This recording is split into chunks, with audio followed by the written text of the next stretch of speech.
அல்லாஹ்வுடைய ரசூல் என்ன சொன்னார்கள்? மல்லம் யதை கௌல ஸூரி வல் அமல பிஹி ஃபலைஸ லில்லாஹி ஹாஜ்ஜத்துன் ஃபீ அன் யதஅ தஆமஹு வ ஷராபஹு.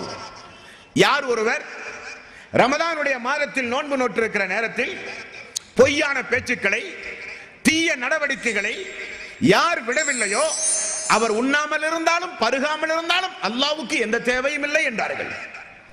நோன்பு வந்து போனால் பொய்யான பேச்சு நம்மிடமிருந்து போய்விட வேண்டும். நோன்பை பேணுகிற சமூகத்தில் தீய நடவடிக்கைகள் இருந்துவிடக் கூடாது.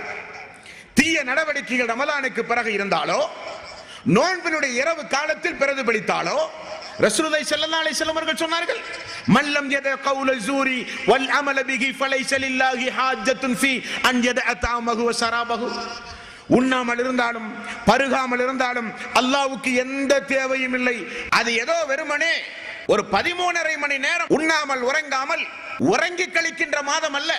நோன்பு திறந்தால் இரவு முழுக்க ராக்கதைகளில் ஈடுபட்டு திரும்ப சகர் உண்டு உறங்க தொடங்கினால் நோன்பு திறக்கிற பொழுதுதான் நிறைய பேர்கள் எழுவார்கள். இதற்குரிய மாதம் அல்ல அது.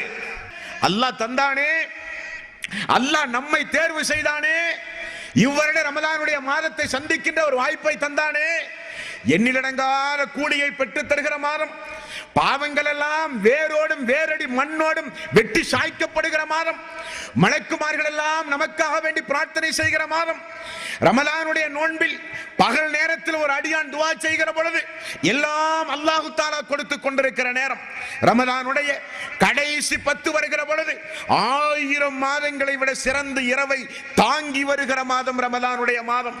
ஆகவே இந்த வருட ரமலானுடைய மாதத்தினுடைய சிறப்பு அம்சங்களை புரிந்து அந்த ரமலானுடைய நோன்பு எதற்காக வேண்டி கடமையாக்கப்பட்டது என்பதை உணர்ந்து நாம் ஒவ்வொருவரும் நோன்பு நோக்க வேண்டும். அன்பானவர்களே,